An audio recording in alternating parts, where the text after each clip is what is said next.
This is Author's Beat, where you meet fascinating writers and discover their books. I'm Mark H. Newhouse, your host, but today we have a surprise. He was born in Germany to concentration camp survivors and has devoted much of his life to teaching and writing books for children.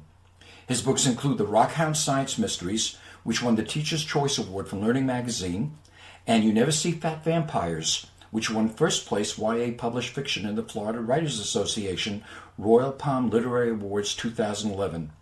He is the host of Author's Beat, and you can find out today how to get a free activity book when we finally get to interview me, Mark H. Newhouse, on Author's Beat.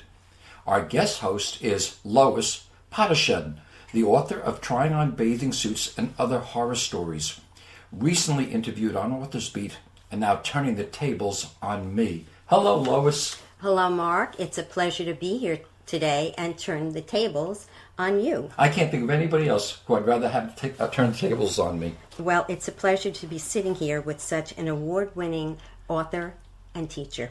Thank you very much.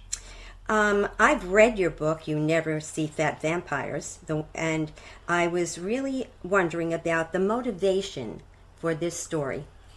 Well, because my parents were Holocaust survivors, I think I have a tremendous sensitivity to the kinds of situations bullies create.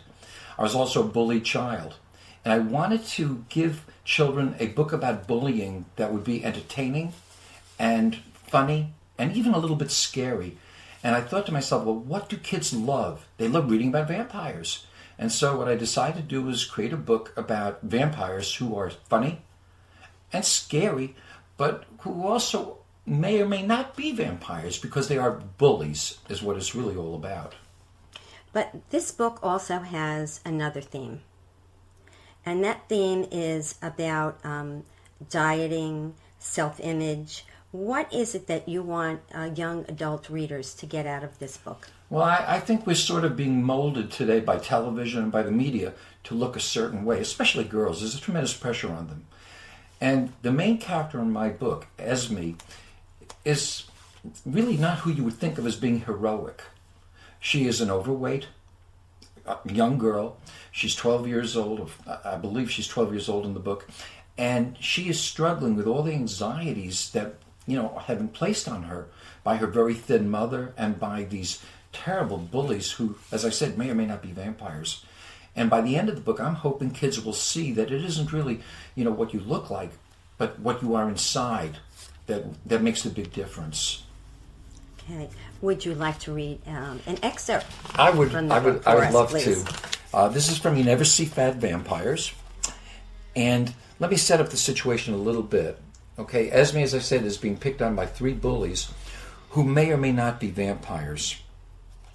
And she is now on the playground, and she's walking basically all by herself when suddenly she overhears people talking on the other side of the handball court wall. She was starting to feel better when she heard someone speaking loudly on the other side of the wall. "I can't make it tonight. I told you before." That was Pam. "Suit yourself. You do what you want, but be prepared for the consequences."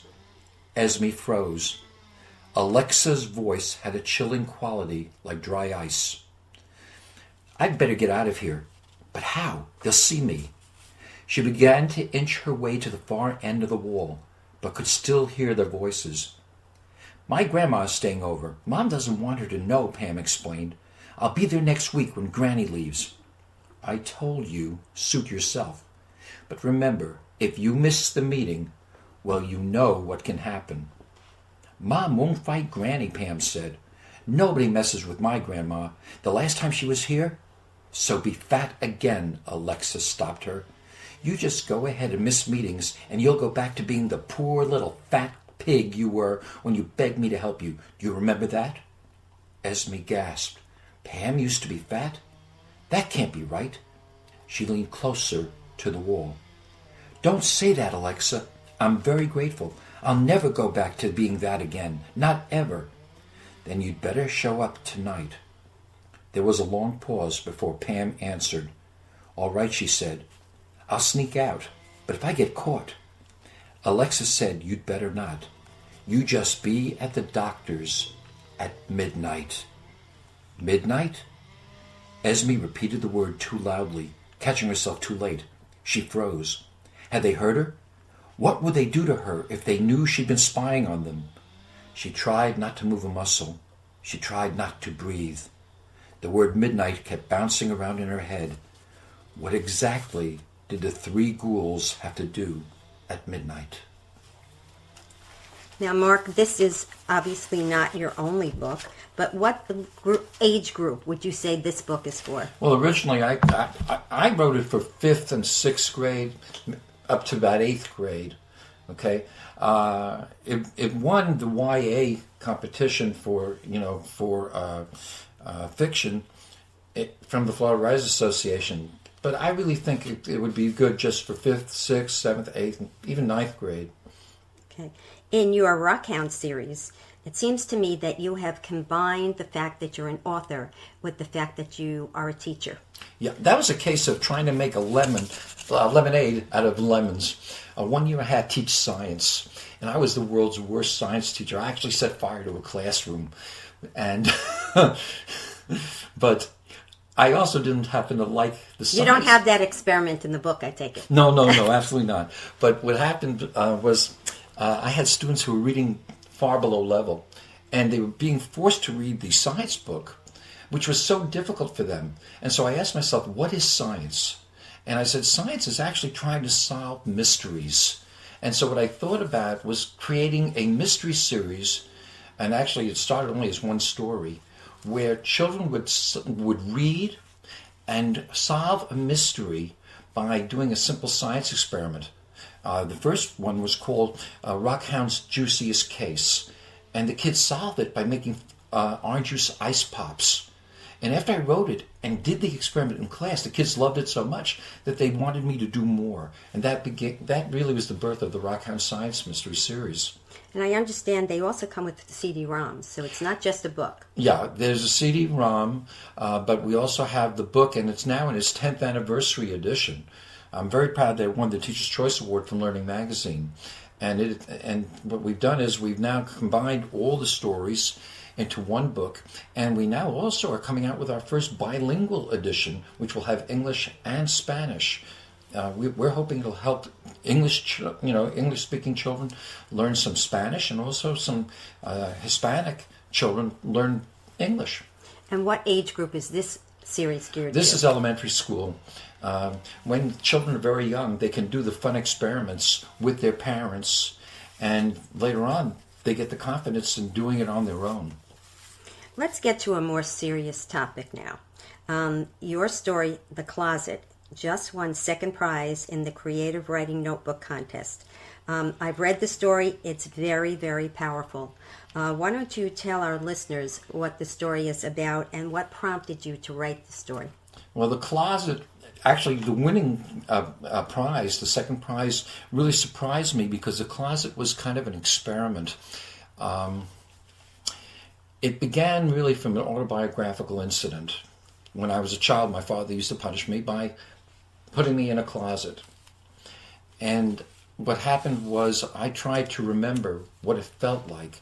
And recently, with the stories of abuse and all the things that we've been reading in the paper, it moved me so much that I felt I had to capture some sense of what we are doing to children by some of the disciplinary actions we take.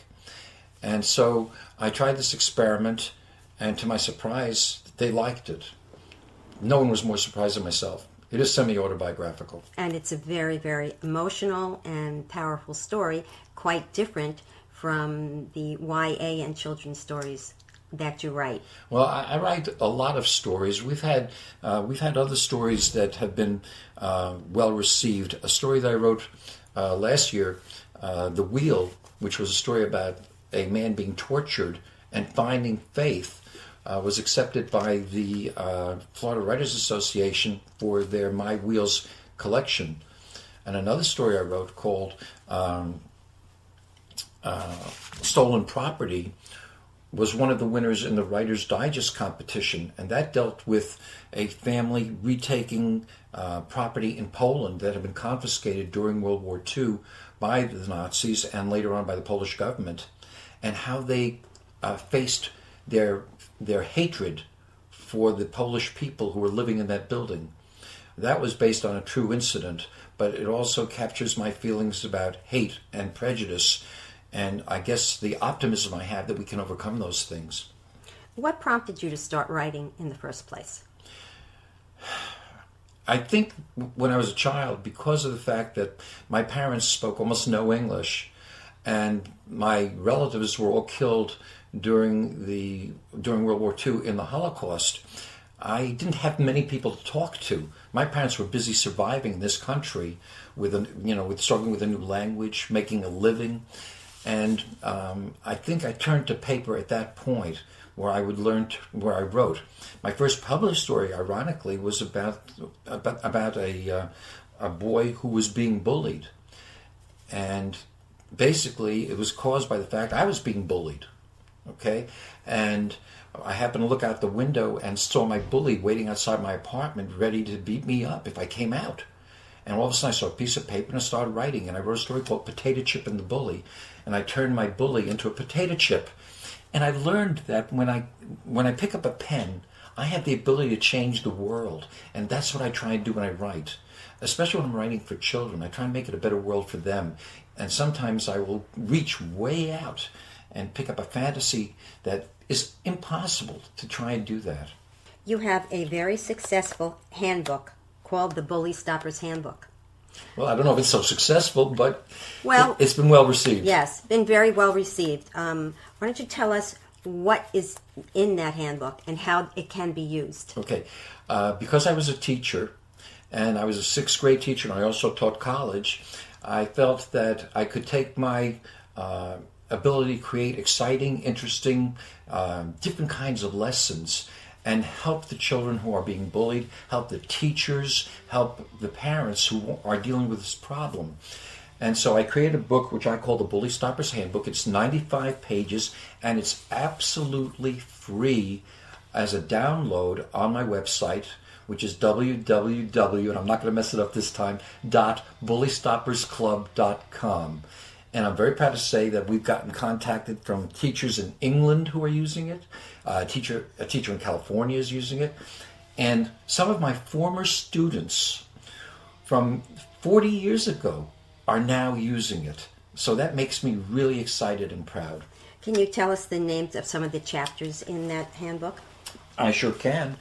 One of the important things I think about bullying is that bullies are not crazy. They bully, I believe, for rational reasons to them. And so one of the things I've covered in here is a problem-solving worksheet, which I used to use for discipline. When a child does something wrong, I don't assume they're crazy or irrational. I assume they're trying to solve a problem. And so what I try and do with this worksheet is demonstrate to them there are many ways to skin a cat, many ways of solving a problem. And I try and have them select the best way. What I always tried to do as a teacher was disciplinary infractions became learning opportunities. And that's what I try and do with this. I also have lessons on building self-image, things that kids can do to build themselves up so that they don't become bullies, but also so that as victims they realize the fact that they're not alone. One of the things I do is I try and compare the situation to David and Goliath, for example, and the underdog. And I show children who are being bullied that one of the things they have to do is ask themselves, how can I protect myself? Well, one thing is very simple. Stay away from the bullies. It's very simple. Bullies are like vampires. Okay? They like to prey on you when you're alone and vulnerable. Another very simple thing to do is build a circle of friends. I call it a wall of friends. And in my book, I try and use unique ways. For example, there is a skit in here that shows bullies that they're not only hurting their victim, but they're hurting themselves and their families. Okay? So I've tried covering all the different areas, and you are free to download as many pages as you like, share it with anyone you like. I do not want to make money from the misery of others. Good point. I know that you're very involved in writers' groups and helping other writers. If there's someone out there that has been thinking about writing, what advice would you give him or her? I would say go ahead and do it. Okay? I think too many people worry about getting published, and that's not really what writing is all about. Writing has always been a way for me to solve problems, to change the world, make it a better place, and to express my passions. Okay? And what I like to see in a writer is passion. Whether it's passion for humor, passion for people, I just like to see that passion, and that's what I try and nurture in anybody who is writing. Okay. Would you like to read an excerpt from one of your books? I Another would. one of your books Yeah, for I us, would. please. And this is a little different. I told you I like to use humor a lot in my writing. This is from the Rockhound Files, or the Rockhound Science Mysteries, and the story is called The Strange Case of Dr. Jekyll and Dr. Hyde. And you can laugh if you want to. And in this case, I think the children will be laughing. well, that's my hope. That's very my good. hope. Yes. In this case, something is missing, and it's not being stolen by a human being or an animal. So I give the kids the clues in the story. I've heard of you, Rockhound said, noting that Dr. Hyde's hair looked rather knotted and wild. You're the inventor of Monster Juice, Hyde gushed, the world's #1 selling soft drink. Rockhound recited the famous slogan, to drink anything else is simply monstrous. Oh, I do hate that slogan, Hyde muttered, running a paw through his wildly flowing hair. But that is not why I've sent for you. Hyde cast his strange wild eyes all about the hall, and then held his paw up to his lips. We must speak very quietly, or he might hear us. Who? Rockhound asked, watching as Hyde gripped the door and then threw it open, checking to see if anyone was listening. Why, Dr. Jekyll, of course, Hyde said, gnashing his teeth together. He spies on everything I do. Who is Dr. Jekyll? Rockhound asked, finding himself now running a paw through his own fur. It's catching, he thought, as he forced his paw back to his pocket. Hyde whirled around, his white lab coat swirling. Jekyll is sneaky and calculating, he declared, his eyes open wide. He is stealing my precious new and improved Monster Juice, the drink that will destroy my competition.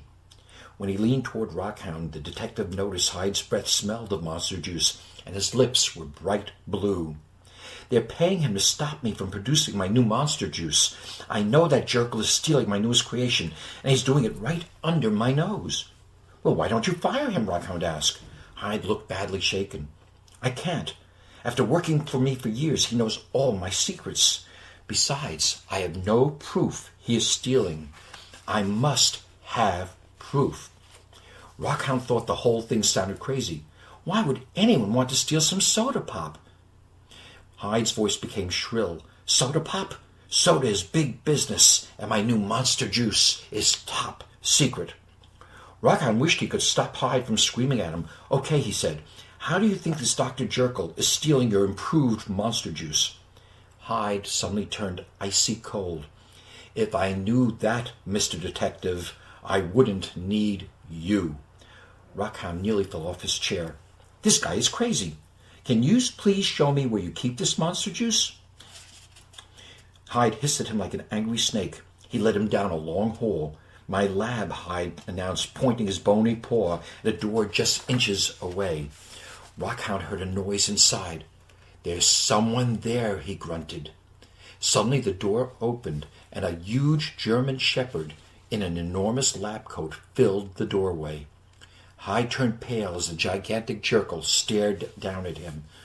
What are you doing here? Hyde finally demanded, trying to see behind the huge dog's body into the lab. Just tidying up a bit, Jekyll answered in a reed voice. Can't stand a messy lab, you know. Hyde pushed past Jekyll. Where is it? Demanded Hyde, holding up an empty test tube tray.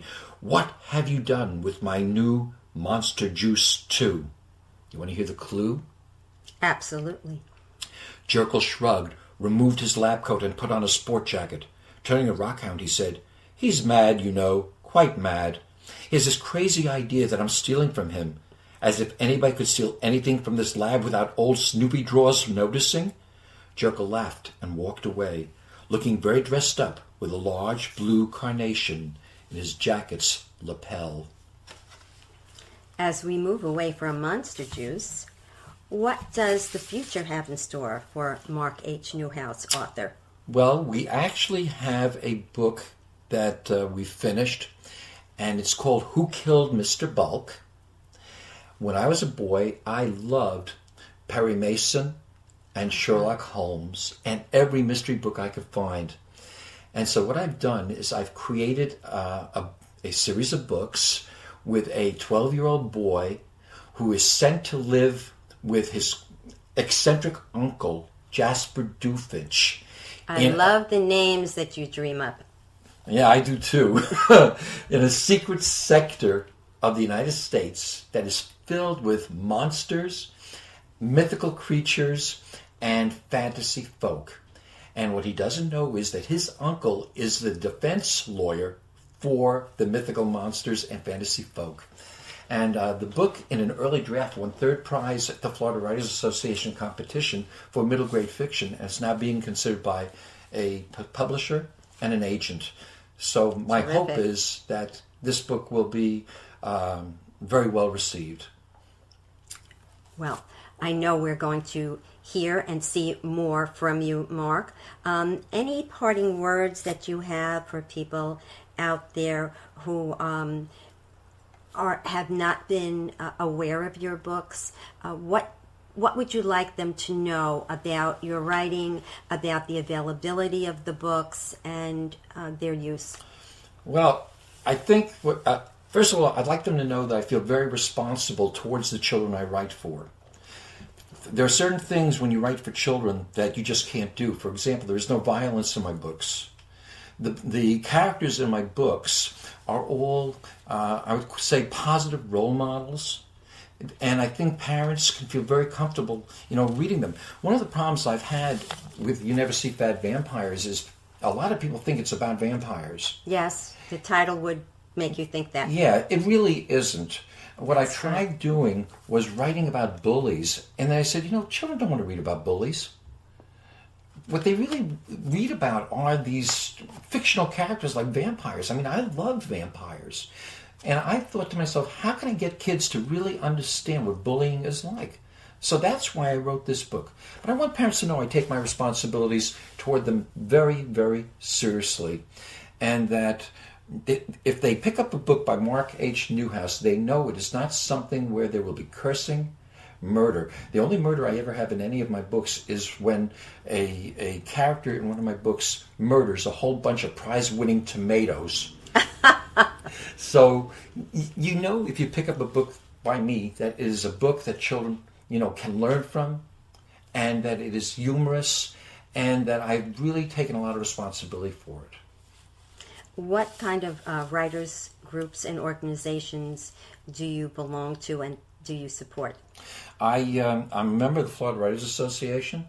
I also am a member of the Society of Children's Book Writers and Illustrators, the Authors Guild, and locally I'm a member of the Writers League, and I was past president of that.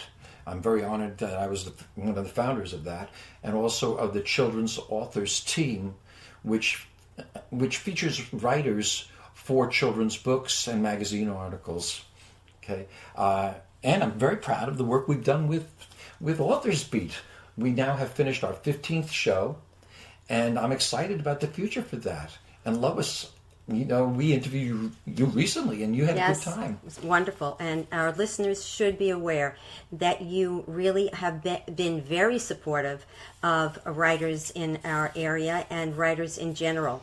And writing is kind of a lonely thing to do. And to have people get together as writers and support each other is very important. And we thank you for that. Well, that's always been one of my goals. Okay, when you come into my den, you will see I have Don Quixote all over the place. And I really believe that you have to do what you can to help others. And so I'm always happy to work with others. And I think I'm gaining a reputation for, being willing to help others as much as I can. I also tell them I'm not an expert. I don't have that bestseller yet that's eluding me. But I will tell you that I never stop trying. And I'm just very honored that I can finally be a subject of our own radio show. And Lois, I thank you so much for the wonderful job you did of interviewing me. Well, I thank you for this opportunity. It's been a pleasure. And definitely, I hope all our listeners will check out your website and look at all the things that you have to offer. And I have one more thing I have to say. I want to thank all the people who've worked with me over the years, and especially my former students from Central Islip, New York, because they were the ones who have encouraged me and inspired me. And I have over 500 of my former students as Facebook friends. Thank you, Lois. I really appreciated, this interview. I want to thank our guest host, Lois, whose book can be found on Amazon.com, Kindle, and other outlets. Join us next time for another fascinating author and life story on Author's Beat. You never know, you could be next.